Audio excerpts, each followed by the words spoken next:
Sir ఇది ఎవరి DNA sir? ఇది ఈ స్టేట్ క్రైమ్ బ్రాంచ్ చరిత్రలోనే మేము కోల్డ్ స్టోరీ చేసిన ఒక ప్రమాదకరమైన కేసును పట్టుకోవడానికి హెల్ప్ అయిన లీడ్ ఇది. రితికాకి తన కెరీర్లో ఫస్ట్ కేసు ఇది. నా రిటైర్మెంట్కి ముందు ఇదే ఆఖరి కేసు. 2010 మొదట్లో మన సిటీ అవుట్స్కట్స్లో ఉన్న బర్మా కాలనీలో 8-11 ఏళ్ల మధ్యలో ఉన్న పిల్లలు కిడ్నాప్ చేయబడ్డారు. ఆ తర్వాత వాళ్ళ డెడ్ బాడీసే దొరికాయి. ఆ విక్టిమ్స్ బాడీ మీద ఉన్న గాయాలను చూసి కిల్లర్ మోడ్ ఆఫ్ ఆపరేషన్ అవన్నీ కలిపి ఆ కిల్లర్ తాలూకు విక్టిమ్ ప్యాటర్న్ మేము తయారు చేశాం. అది బేస్ చేసుకుని ఈ కిల్లర్ నెక్స్ట్ ఏరియాని ఎప్పుడు అప్డేట్ చేస్తాడనే ఒక టైం ఫ్రేమ్ని మేము పిన్ పాయింట్ చేశాం. ఈ బర్మా కాలనీకి వెళ్లే రోడ్లన్నీ మూసేసి మేము చేసిన వైట్ సెర్చ్లో అక్కడ ఒక రోడ్ సైడ్లో పార్క్ చేసిన స్కూల్ వ్యాన్ నుంచి డ్రగ్స్ ఇంజెక్ట్ చేయడం వల్ల స్పృహ తప్పిన ఒక పాప దొరికింది. ఆ తర్వాత కొన్ని రోజులకే ఆ స్కూల్ వ్యాన్ డ్రైవర్ అరెస్ట్ చేయబడ్డాడు. ఇతనే ఆ driver.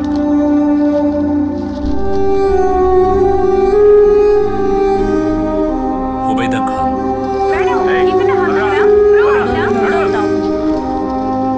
Burma colony serial killer arrest అయిన వార్త పేపర్స్లోనూ ఛానల్స్లోనూ బాగా పాపులర్ అయింది.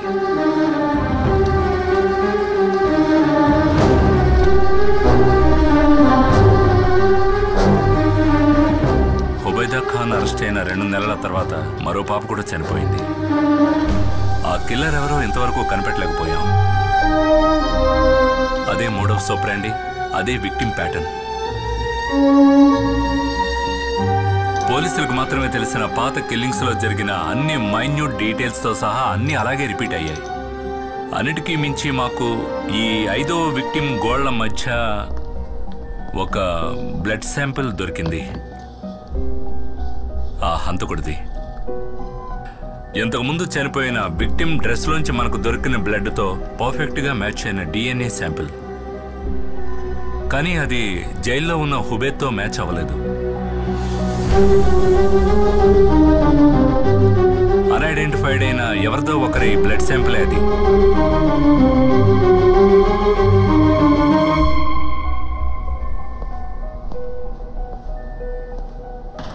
Okay madam. ఏంటి డ్యూటీ అవ్వలేదు? అదే లాస్ట్ అబ్డక్షన్. ఆ తర్వాత మళ్ళీ అలాంటిది జరగలేదు. But the message was loud and clear. మేము అరెస్ట్ చేసిన వాడు హంతకుడు కాదు. డిపార్ట్మెంట్కి అంతుపట్టని ఆ కిల్లర్ డిఎన్ఏ ప్రొఫైల్ ఇప్పుడు నా దగ్గర ఉంది. I have run hundreds of DNA test. కానీ మన చట్టానికి ధర్మానికి బయట ఆ హంతకుడు ఇంకా బతికే ఉన్నాడు.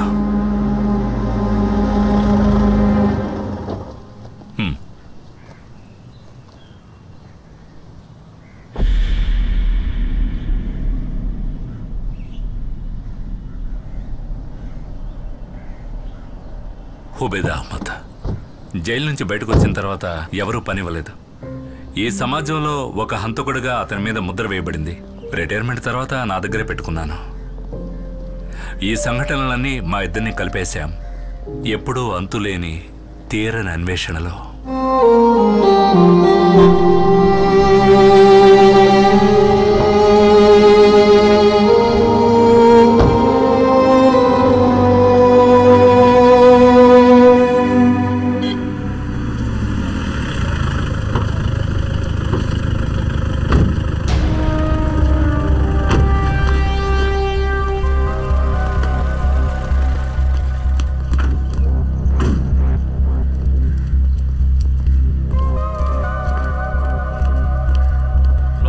సంబంధించిన కార్యకర్త వీళ్ళ ఆపోజిట్ పార్టీ వాళ్ళు అక్కడ ఒక కర్ర పాతి దానికి జెండా ఎగరేశారు.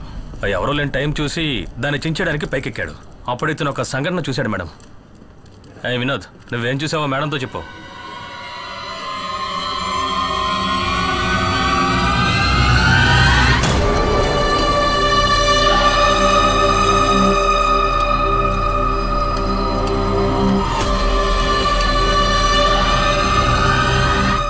ఆ వ్యక్తి ఎలా ఉంటాడో నువ్వు కరెక్ట్గా చెప్పగలవా? మేడం, ఆ సంఘటన రాత్రి జరిగినా కూడా ఆ మొహాన్ని క్లియర్గా చూశాను మేడం. కానీ అతను అంత పెద్ద మనిషి ఏం కాదు. అతను ఒక 10-11 ఉన్న చిన్న కుర్రాడు మేడం.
ఈ ఫోటోలో ఉన్న అబ్బాయిని మీరు ఎక్కడ చూసినా మా పోలీస్ హెల్ప్ లైన్ నంబర్కి కాల్ చేయండి.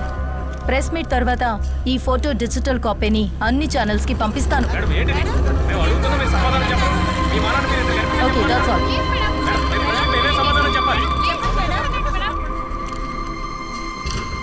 థ్యాంక్స్ డానో. I guess it's over. Murali, ఈ ఫోటోని వెంటనే సర్క్యులేట్ చేయాలి. అన్ని ఛానల్స్ కి పంపండి. ఓకే, సోషల్ మీడియా కూడా పంపించేద్దాం మేడం. యా. శామ్,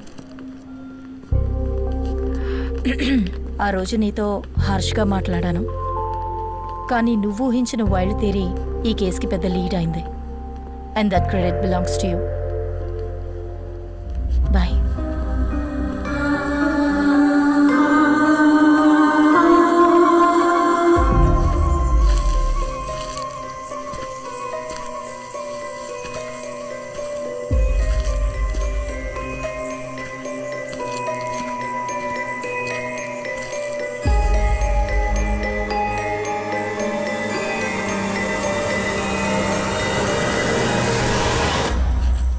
ఏంటి తల్లి ఒంటరిగా? ఈరోజు అల్ఫోన్సో సెక్షన్ ఉందిగా. అది అయిపోయింది, ఇప్పుడు ఫ్రీ టైమే. అలాగా, నాతో రా, నీకు వ్యక్తిని పరిచయం చేస్తాను.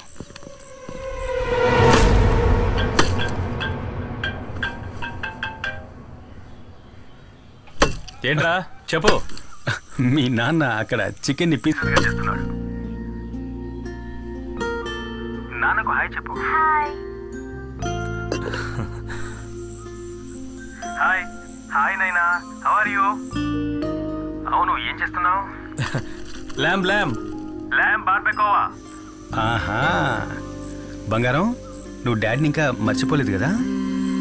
చూడ్డానికి ఎలా ఉన్నాడు చూడు, జోకర్ లాగా. Hello doctor. యా వస్తున్నాను. విశేషాలని తర్వాత మాట్లాడుకుందాం. వాళ్ళ మమ్మీ తెలిసిందంటే నేను అయిపోతాను. Doctor, may come in? Ritika, yeah come in. చాలా ఇంపార్టెంట్ మ్యాటర్ కాబట్టి నిన్ను డైరెక్ట్గా రమ్మన్నాను.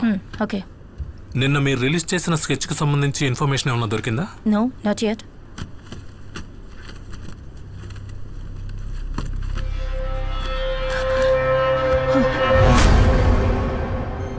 స్కెచ్ చూసినప్పటి నుంచి ఈ మొహాన్ని నేనెక్కడో చూసినట్టు అనిపిస్తోంది.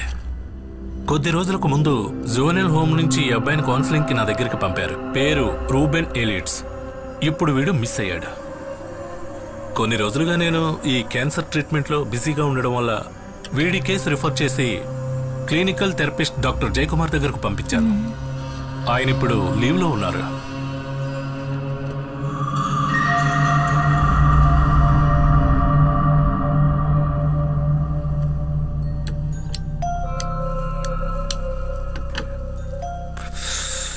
కొన్ని సంవత్సరాలకు ముందే ఈ రోమన్ కేసు నా దగ్గరకు వచ్చింది.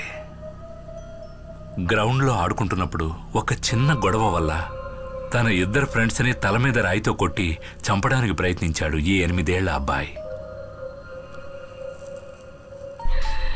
ఆ రోజే నేను వాడిని మొదటిసారిగా చూశాను.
ఇక ఆలస్యం చేయకుండా ఐ స్టార్టెడ్ థెరపీ సెషన్స్. చాలా రోజుల ప్రయత్నం తర్వాత నేను మెల్లగా వాడితో కనెక్ట్ అవ్వడం మొదలుపెట్టాను.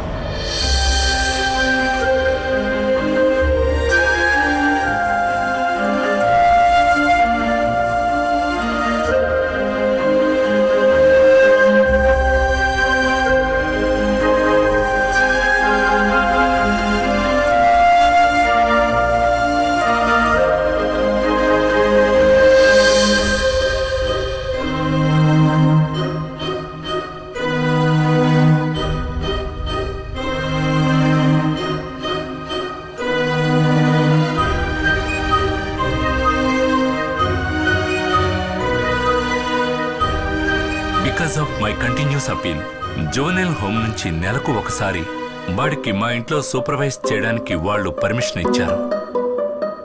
కొన్నేళ్ల తర్వాత వాడు బాగా కోలుకున్నాడు.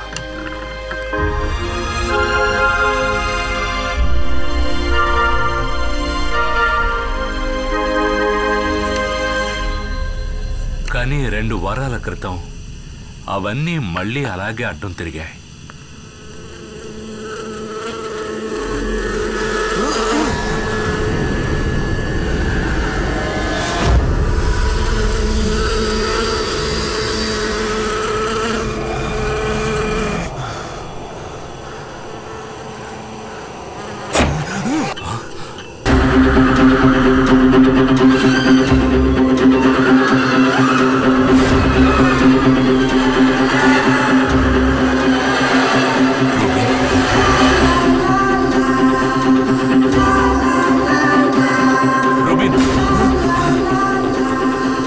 కొన్నేళ్ల క్రితం ఆ చిన్న కుర్రాడి కళ్ళల్లో నేను చూసిన ఆ ఘోరమైన భావాలను మళ్ళీ వాడి కళ్ళల్లో చూశాను.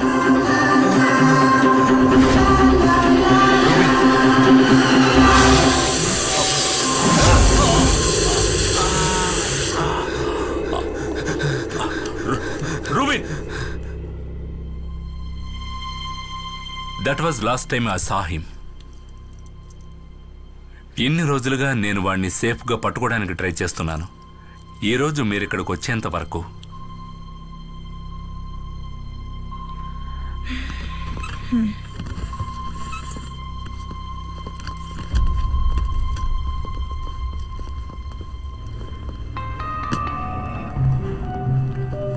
శామ్,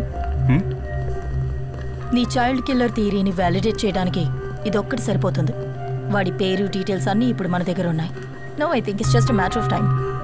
ఎవరి సహాయం లేకుండా వీధిలో బతుకుతున్న ఒక కుర్రాడు మన ఎంటైర్ పోలీస్ ఫోర్స్ని మోసం చేసి దాక్కోలేడు.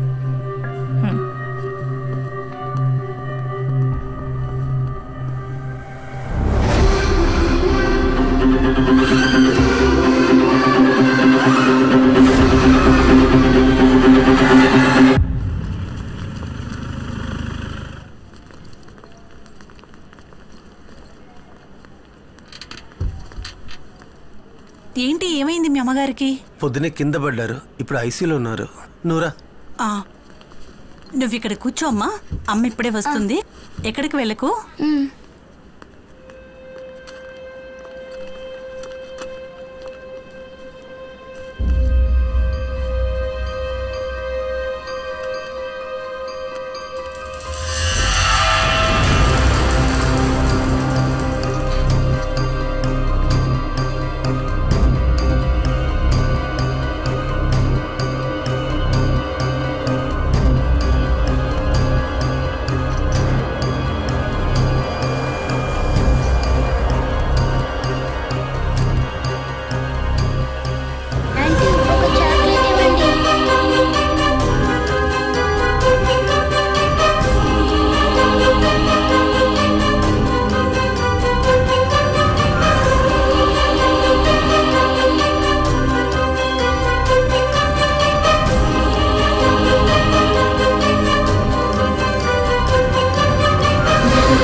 త్వరగా రూముకు మారుస్తారు కదా.